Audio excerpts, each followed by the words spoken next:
Hi, everyone. Welcome to our In Conversation With series. Our first episode is with AR creator Chris Pelk.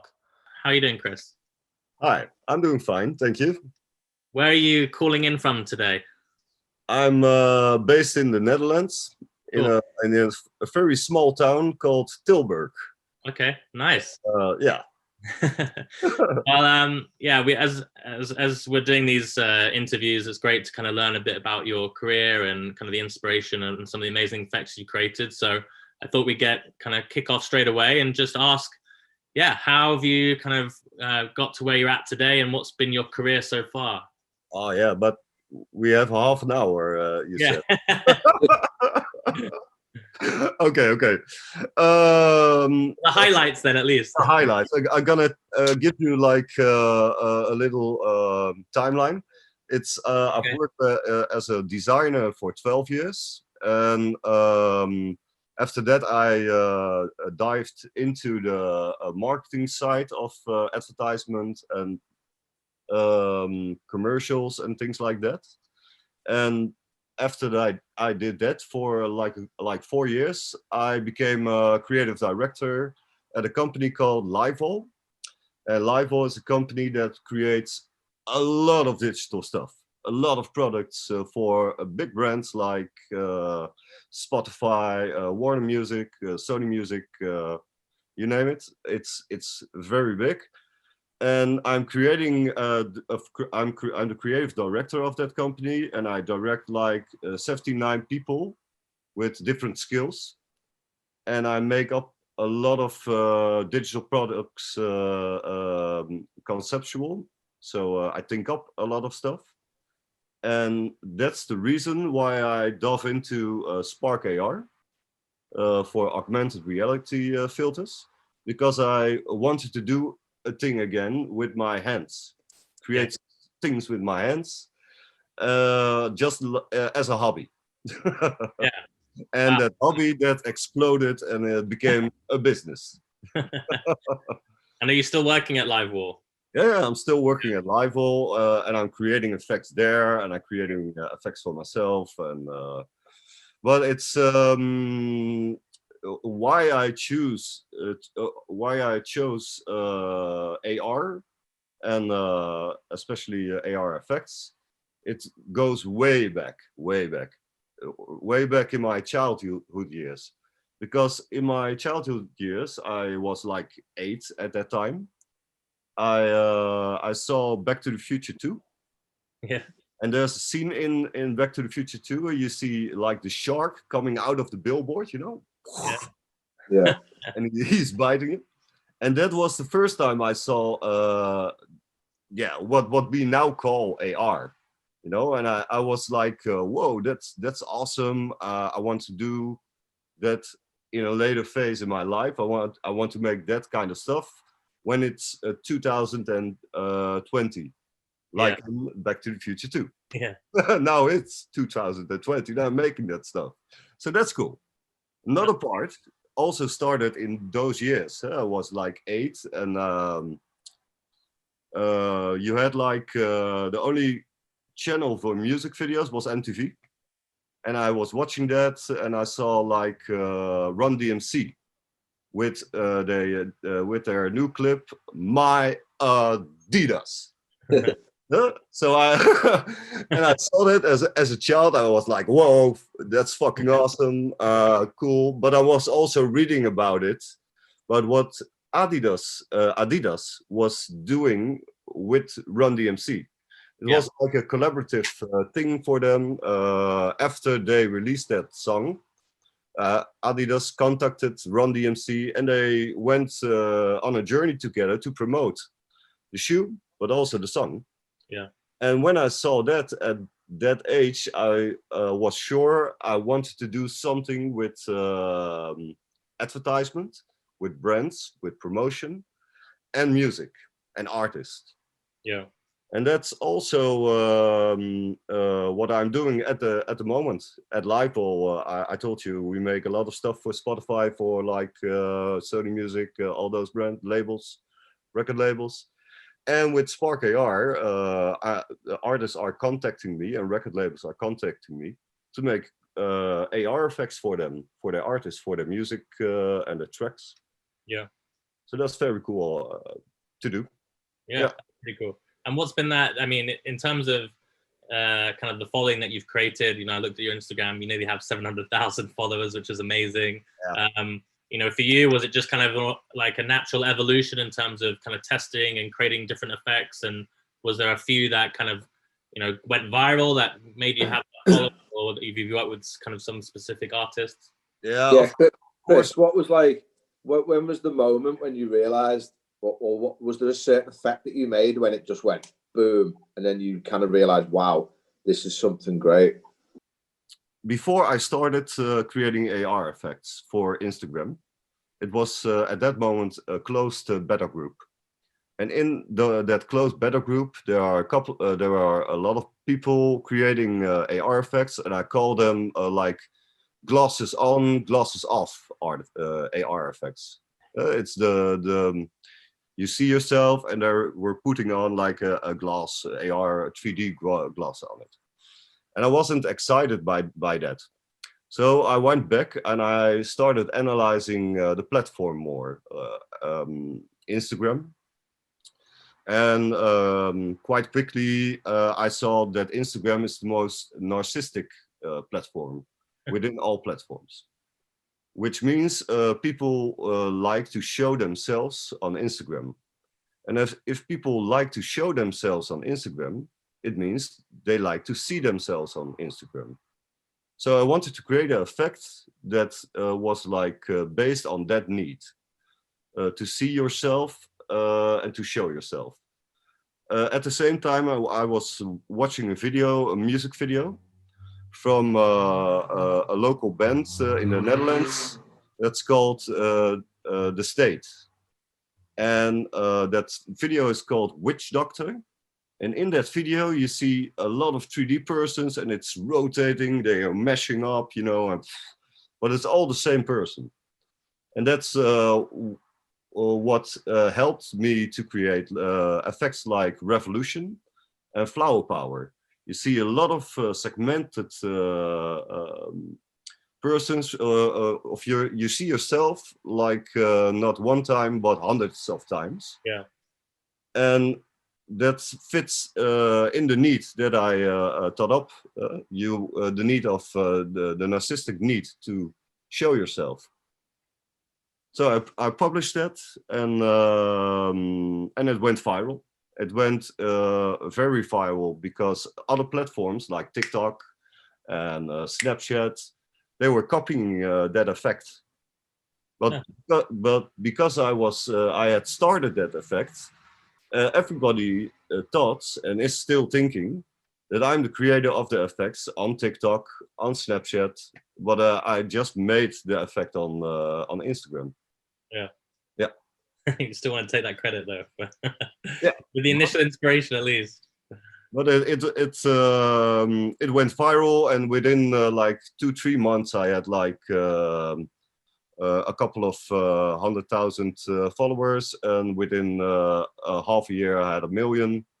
Nice. And yeah, and I just went from that to other effects, and they liked it. So yeah, there's no really rocket science behind it.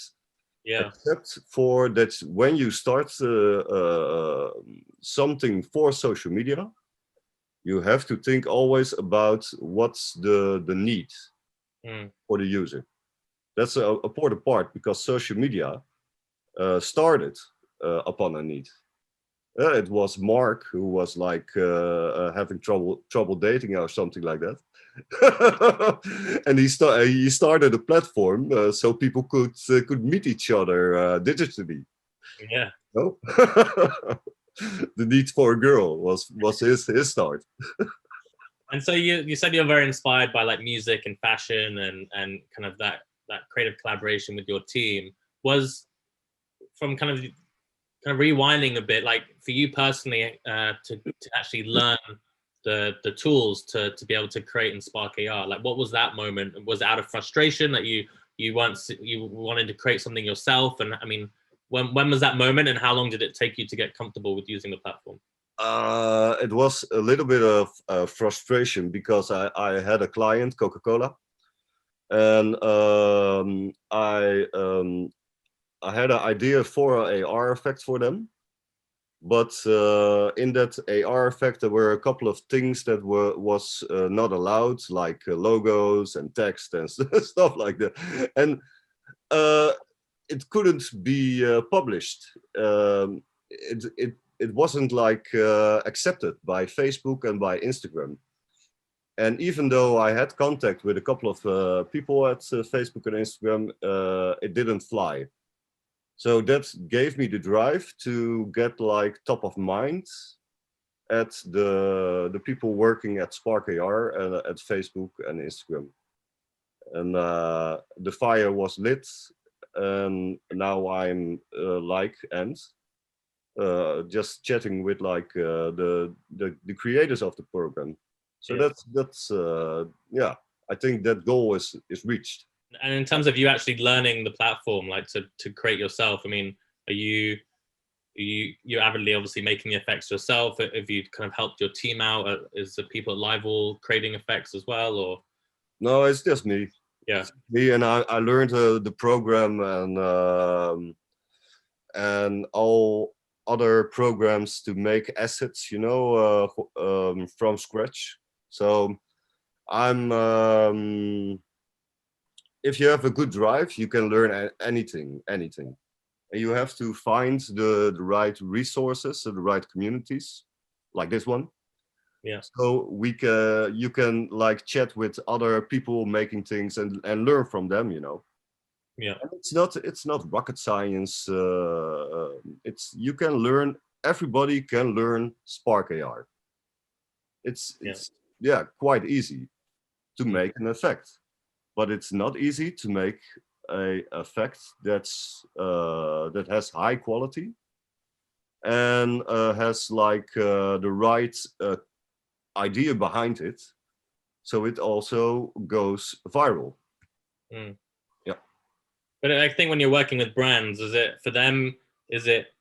much? Obviously, they have their needs and objectives for the effect, but is it about being viral, or is it about more than that? I mean, I guess is it just like a nice to have if it becomes viral? But for like working with some of the brands, what are some of those kind of questions, or during that consultation phase, to make sure that you're making the best effect for the client?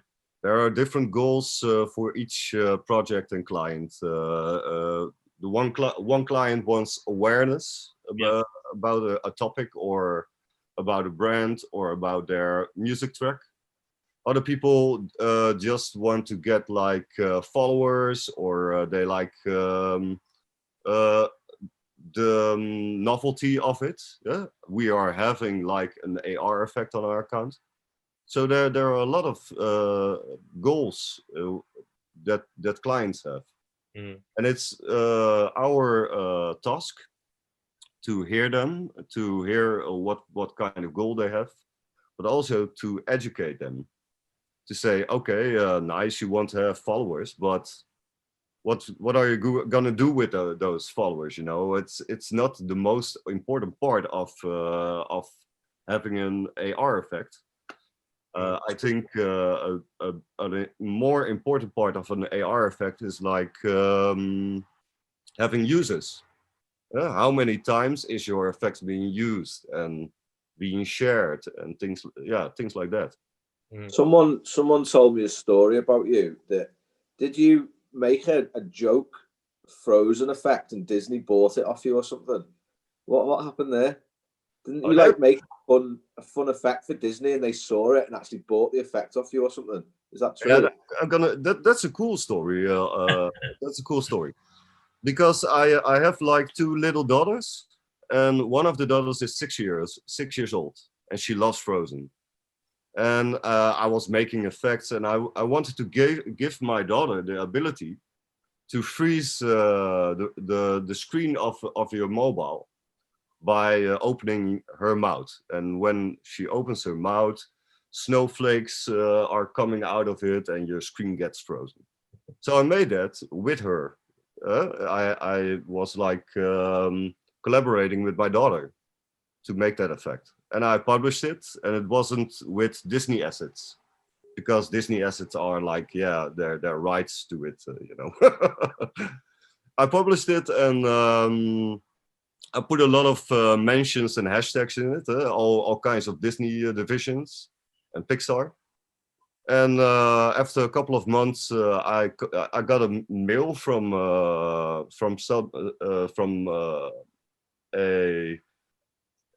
agency in London called Canteen. Yeah. Do you know that? Yeah, no, we know Canteen. Yeah. Okay, very cool agency, very cool. And they were having Disney as an account, and Disney and they had noticed my effect, my frozen effect, and they asked me to make it again, but with Disney assets. So I took that adventure and my daughter with me, and we made it again with really so it really looks like Elsa, with effects with blue sparkles and things like that. Yeah, that's amazing. And you think you get a lot of creators that, yeah, I think there's so many kind of interesting ways to kind of promote yourself as a creator, and I don't know, I think that there's something where, you know, if you have the ability to be able to create kind of effects, you know, that you're getting paid for, but then also to come up with these kind of crazy ideas that get seen by many, and then you never know where the opportunity could lead. I think that's so cool. The most important part, I think, is to make something that you love yourself. Yeah, you have a lot of passion in it. You put a lot of passion in it, you know. If you do that, it's just like cooking. Yeah, you taste it. Yeah, and what a great thing to collaborate on with your daughter as well. That must have been a lot of fun. And if you share that, what you made with passion for yourself or for your daughter or for your grandma, I don't mind. Yeah. Yeah. And it's gonna get picked up by somebody else.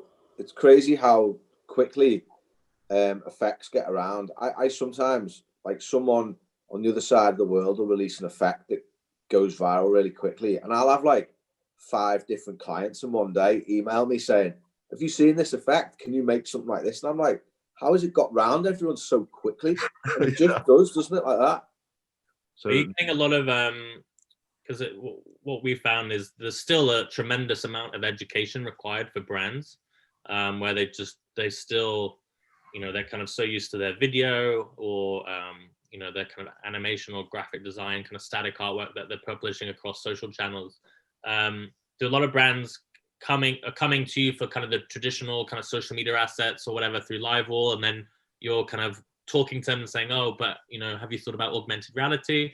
Or do you get some people just coming directly for augmented reality? And what's the education play that you have to do to get them on board with AR? Because I think there's still a bit of a, you know, a lot of brands aren't jumping onto it as quick as you'd think. Yeah, it's both. Sometimes clients come for an AR effect, but very often I'm just like presenting AR effects in sales presentations and yeah, educating them what it could do for them on social media. And but also the brands that are coming for AR effects, they come with their own ideas. Yeah. And then you have like the option for yourself. Am I the creator that's gonna make what they want, or am I the creator that's gonna make what's good for them? And the second one I like to be. So you have to have a little bit of balls. Yeah. To say to a client like a Coca-Cola or a Spotify or what. No, guys, that's fucked up what you think of. It's not gonna help you and in any way to reach the goal you want to have. Give me a half an hour and I think up something that's gonna do that. That's gonna deliver you that goal. Yeah. Yeah. Do you ever kind of get to a certain point with a client where you almost say to them, I don't think augmented reality is right for this campaign and maybe we should leave it until the next one? Does that ever happen? Yeah, sure. It's some companies they want like an AR effect, but only for the novelty of it. You know, it's yeah, you can do that, but it's not gonna reach any goals if you just let their product float around a bit around their head or something. You know, nobody wants to use that. Yeah, well, that's a big thing, isn't it? Is with getting the balance right for brands and trying to say to them, look, if you just put the user in an advert, they're not going to share it with their friends. They don't want to be a part of a advert. It's almost like you have to, the skill to it is almost tricking the user into wanting to use it to get the reach, isn't it? And it's really, I found it really difficult at first to explain that to brands, because brands were like, well, can't we just have the packaging and the logo in the background? You're like, no one's going to share that. You know, you've got to think a little bit more, be clever with it, haven't you? Now, it's very easy to help them realize that if you say the most important part of what we make for you, an AR effect, is the positive experience the user gets when they use it, and that positive experience will be anchored in their minds with your brand name. Their brand is bringing them that positive experience. So it will be anchored in their system, and every time they go to the supermarket, they will choose Coca-Cola instead of Pepsi, because they have such a nice experience with that product. And you know that you are using like an effect for a brand, because even though it's maybe being shared by a friend of you and you're testing it out that way, there's always the profile name mentioned on the effects. And if you do it right as a creator, you feel that you're experiencing a brand or experiencing an effect that has like branding in it without showing logos or stuff. Yeah. You feel it's Coca-Cola, or what are your views on in terms of like putting paid behind effects? I mean, can a lot of effects just work quite well organically, or do you recommend putting paid behind, or what's your take on that? I believe that I never used for my own effects. I've never used paid. Yeah, it's all the effects that goes viral and have been used like billions of times, all organically. Yeah. But for brand effects, it's a different story, because yeah, who wants to follow a brand, you know? If you're like on social media, you don't want to have like as friend Coca-Cola. It's like, yeah, what the fuck? That's interesting though, because that's where like with like artists, musicians, it's kind of, that's maybe different, because I guess a lot of those they're fans, right? So they probably follow like musicians, whereas yeah, that's interesting. Like with like an FMCG product, yeah, you probably would look to be putting paid behind it. So I always advise to go like paid, but with a social touch on the paid advertisement. It doesn't have it's not wise to let it look like advertisement. What I've found is there's a few possible barriers I find with clients who are coming to me, for instance, to do AR, but also have other agencies working on their social or their marketing and things like that. And it's, sometimes I'm finding a little bit of a conflict. Do you find that at your agency, where you have a big client come and say, we just want you to do AR, we don't want you to do anything else because we're going to pay this company? Or the clients come to you now and say, do everything for us? It's mixed. Sometimes they give you the free hand, and you can come up with a campaign for them, which in an AR effect is just a product, you know. I love that kind of projects, just to think up campaigns, a challenge, or things they can do with AR effects, so it gives it more meaning. Other clients just want an AR effect. They don't want you to make like a campaign. I always recommend making a promotion video. That when we sell an AR effect, I try always to sell a promotion video with it. Because it's like having a baby, you know. If you have a baby and you're not shouting it off the roof, nobody knows that you had a baby. Maybe after a while, when you see like the dark edges around your eyes, but you have to tell them that it exists, the AR effect, to have it a little bit of success. So what does that promotion video look like? Is that just a demo video on Instagram, or what is that? It's a promotion video, so it's like there has to be a message. Try this effect or a challenge in it, you know, or something like that. You have to promote it and tell them in the video where they can find it. Right. Because even though it's popular, AR effects on social media, not everybody knows where to find it. That you have like a little smiley tab on your profile where you can see all the effects. Yeah.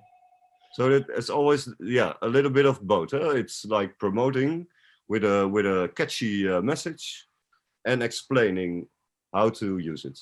Have you another thing that's just recently happened on Instagram is the Instagram Reels, which is obviously their attempt to kind of take some business back from TikTok. And what they've done obviously is allowed people to use AR effects in Reels. I can't for the life of me figure out how to sell that to people, because it's really complicated to figure out how to use effects with Reels. Have you done any campaigns that have included some kind of Reels video in them, or? No, not that I had campaigns with it, but I'm thinking up stuff with Reels in it. But it's not like most people see Reels as a competitor for TikTok. I don't see Reels as a competitor for TikTok. It's more like a creator tool, you know. So you have to present it as a creator tool and explain what you can do with it. Explain that if you use Reels with your effect and how you use the effect, that you can download that video and share it on TikTok or so on the. At the moment, there's still a bit of education to be done around how not just how we can use it with brands, but almost education on people using Instagram on what to do basically with it. Yeah, but that's dependent on the audience. For TikTok, that's a creator audience. TikTok is driven by creators. So then you have to explain how they can use Reels to create videos for TikTok. But if you are just making effects for the common audience, for the common people, you don't want to do that because it's too complex. You want to make like more an effect that when you open it, they don't have to do anything, and they just put record on and dance in it, or so. Nice. We've got a few minutes left, so just a couple more questions from me. In terms of kind of any tips or tricks for creators starting out, what would you say to them?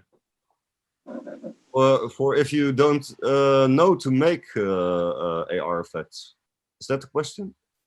Yeah, so a creator that's just getting started out learning Spark AR, what would you, any kind of tips in terms of? I always say start by downloading the free program on Spark AR. Start reading in the tutorials and trying out the example files. You learn a lot about that.